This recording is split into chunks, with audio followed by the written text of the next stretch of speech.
This is Once and Future, Part 33 of Surrogate, the Director's Cut. Written by Kraiva. The rating is mature. No archive warnings apply. The fandom is Malevolent, the podcast. Additional tags. Having fun isn't hard when you've got a library card. This girl needs some therapy. Nibbles is the best partner in crime. God damn it, Hoster. There's shenanigans afoot. Voices by Vmprsm as the narrator and Faroe, Jasper as Arthur, Flamia as a dancer and Shub-Niggurath, Fae as a dancer, Igneous as Kayne, SSJTrinity, Kraiva, and Somniate as the work introduction. Editing by Flamia, directed by Vmprsm, transcript by Saffron, created and posted with permission from the authors of Surrogate, the Director's Cut. Faroe can't sleep, and when she's alone with her thoughts, they tend to wander towards things she would really, really like to forget. Maybe a late-night walk will help.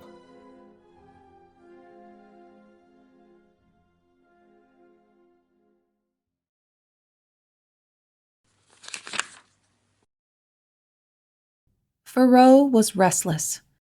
She had been so ever since she and Dad had spent the day together some weeks ago, since she had seen the good and the bad of what it meant to rule, since she had seen what remained of twice-blighted Sarkomand, since she would not think about that.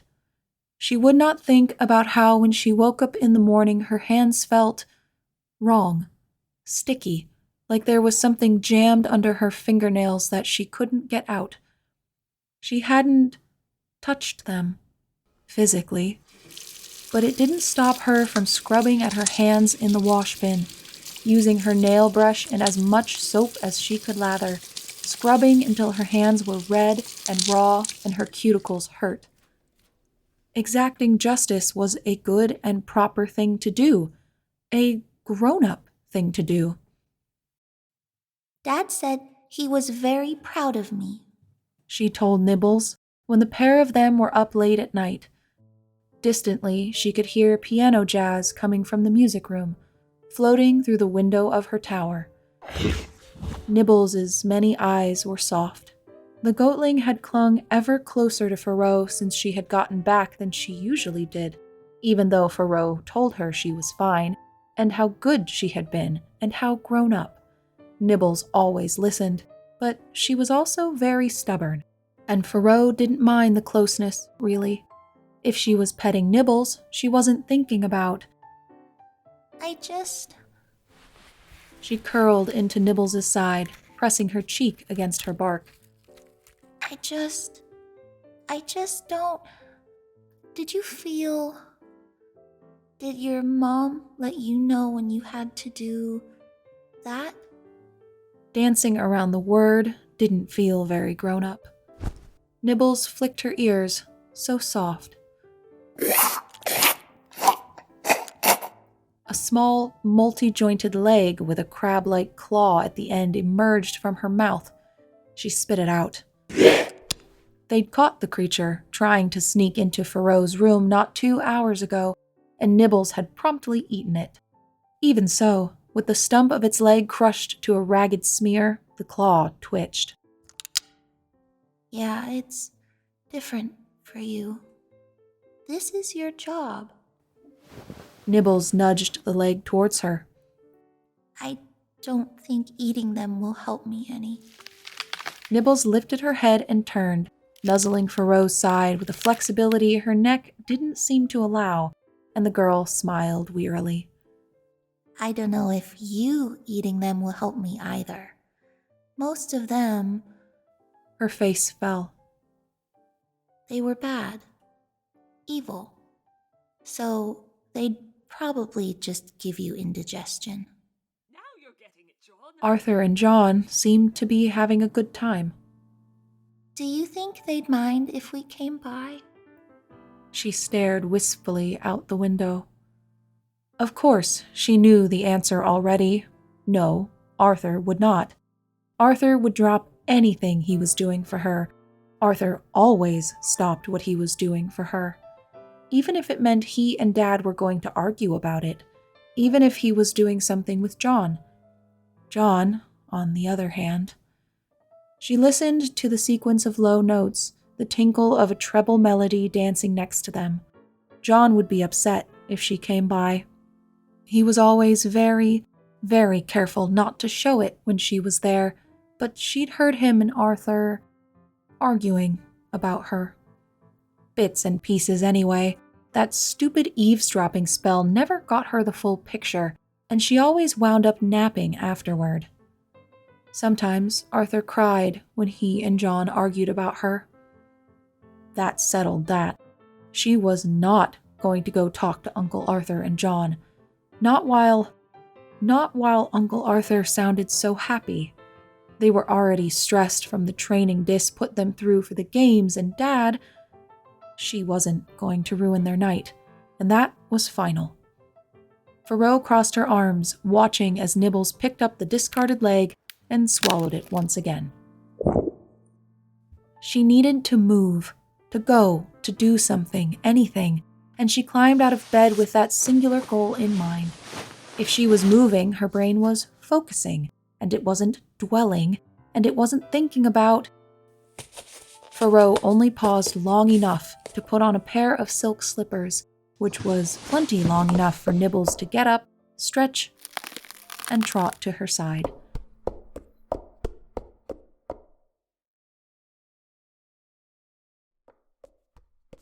The pair slipped like shadows down the dim hallways of the palace, and it took them a few minutes of walking before Faroe decided they needed to go somewhere.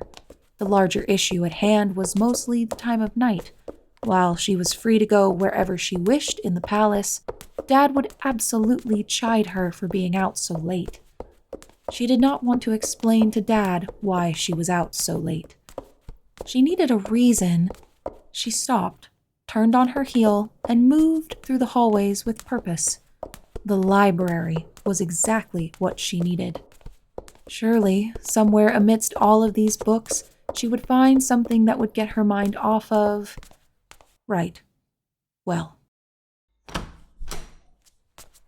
Faroe walked among the massive shelves, searching the titles on leather-bound volumes and the brass plates that designated the sections.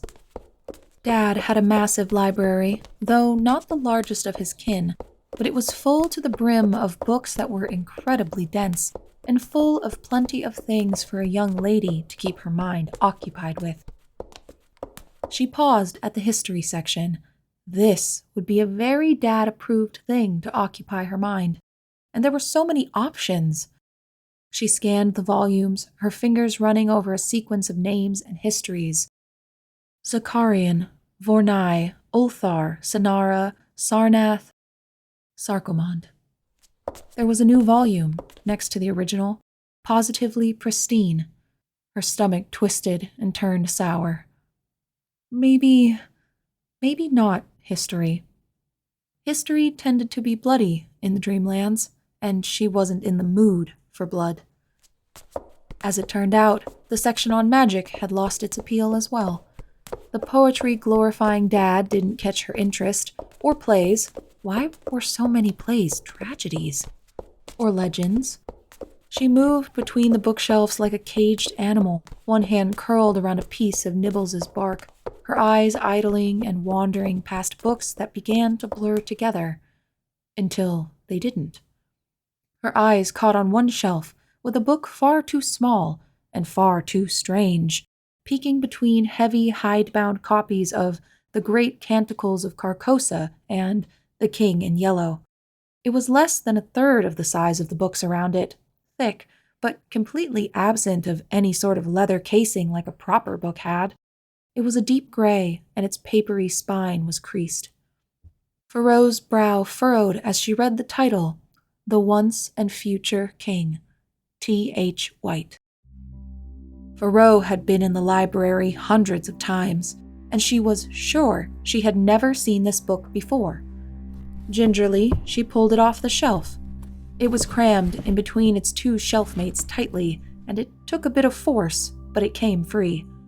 She peered at the cover, a blue sword thrust into a stone with a white ribbon bearing the title wound around it. The corners of its papery cover were creased, the color worn away, the edges of its cover rough and worn. She'd never seen a book like this before in her life. And below, in a ribbon across the stone, King Arthur? Nibbles set her chin on Faroe's shoulder, curious, as the girl opened the book. Its text was regular, made on a printing press clearly, though so small, and as she flipped through its worn pages, she gasped. Inside, someone had written in the book. They had used some sort of purple ink, which Faroe secretly thought was very cool, to write questions to themselves, circle passages, leave notes. Dad would have someone flayed for a century straight if they wrote in one of his books, which meant this couldn't be one of Dad's books. She scanned the pages, brow furrowed as she searched. But if it wasn't one of Dad's books, who could have possibly... Arthur! There it was again! She read the passage. He was talking to a wizard? Impossible. This wasn't some sort of strange typo. This was the name of the book's protagonist, Arthur. Of all the names in all of existence, it was impossible.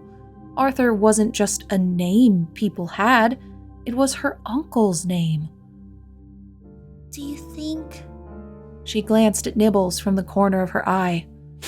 Nibbles sniffed the book, her ears tucked back and wary. King Arthur? There was only one Arthur she knew had ever existed, and he was certainly no king. Dad would have told her. But this didn't make sense. If Arthur was a human name, that meant this was a human book, which meant it was almost certainly utter drivel, unfit for even children to read. But Arthur was different. He was marked, and Arthur had John. He was important. He was special, though Faroe didn't understand the exact manner behind it. He was important and special enough for Dad to mark him, and this book had his name for its main character. Maybe... Nibbles. Faroe's eyes were huge in the dim light. I think this was put here on purpose. I think we need to... The doors to the library opened. A chill ran down Faroe's spine. Nibbles' head swung towards the door, and in a smooth motion, she opened a segment of her bark, revealing a small hollow that Faroe very quickly stashed the book inside. A pair of dancers filtered through the library like sunlight through leaves, or like blood through straw. My lady, your beloved father discovered you were not in bed. He wishes to retrieve you. Oh, I didn't mean to scare Dad. I couldn't sleep, so I wanted to get something to read. Almost instinctively, she reached out to The King in Yellow on the shelf. Found it. I'll be heading back to bed now. We shall inform your father, so he may escort you. That's not necessary. That is not necessary. Thank you. I do not wish to disturb my father while he's so busy with the games. Please tell him I'll see him in the morning for breakfast. The dancers were quiet, and Faroe fought the urge to fidget, to argue. They weren't hers, they were Dad's, and she had no reason to think they would listen, but maybe... Very well, my lady. The dancers bowed in a perfect reverence. She let the dancers walk her back to her room, holding her head high and regal as much as she could, heart pounding in her chest. She felt like she was doing something bad, which was impossible, because Dad would never chastise her for reading. She gripped the copy of The King in Yellow closer to her chest, hoping it would disguise any hint to the dancers that she was in distress. They bowed again as she opened the door to her room, Nibbles slipping inside, and Faroe gave them a polite nod before disappearing in. And then, running to her bed, the king in yellow left abandoned on a chair by the door. She scrambled beneath her covers, taking a moment to gasp for breath. And Nibbles' head soon peeked beneath the covers to give her a questioning look. With a gesture, Faroe produced a small floating light, just bright enough to see clearly, but not bright enough to blind. Do you think they saw?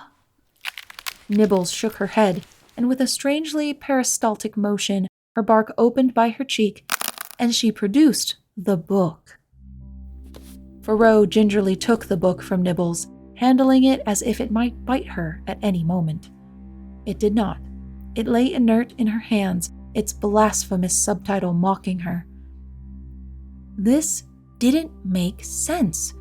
Faroe was not used to things not making sense.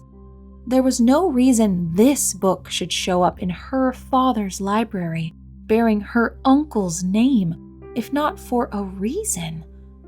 Maybe Dad would take this away. This was a human book with a human publisher, and this was not becoming of a future queen to be distracted by human nonsense. He wouldn't understand. She reached out. Kayne? Nothing. Predictable. Uncle Arthur knew much more than he was telling her, and if she asked, he would almost certainly. He knew about her parents, and he wouldn't tell her. She didn't mean to make him upset when she asked, but if he had been told to hide something like that, he might hide anything he knew about the book, too. Besides, maybe this was something he wouldn't want her to know. Talking to John would be talking to Uncle Arthur, and John might not even tell her the truth or tell her anything at all, though there was him trying to tell her about her parents, and Arthur cut him off. There was only one logical way to proceed. The once and future king. Faroe snuggled down to rest against Nibbles' side. Incipit liber primus, the sword in the stone. And she began to read.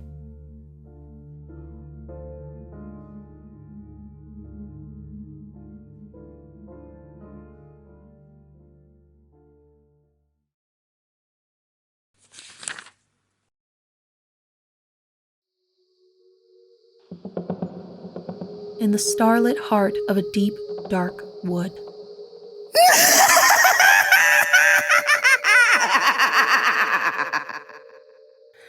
Well, would you look at that? I love it when a gamble pays off. I can't decide if that was clever or cruel. Faceless one. It's me, doll. Pretty sure the answer is both.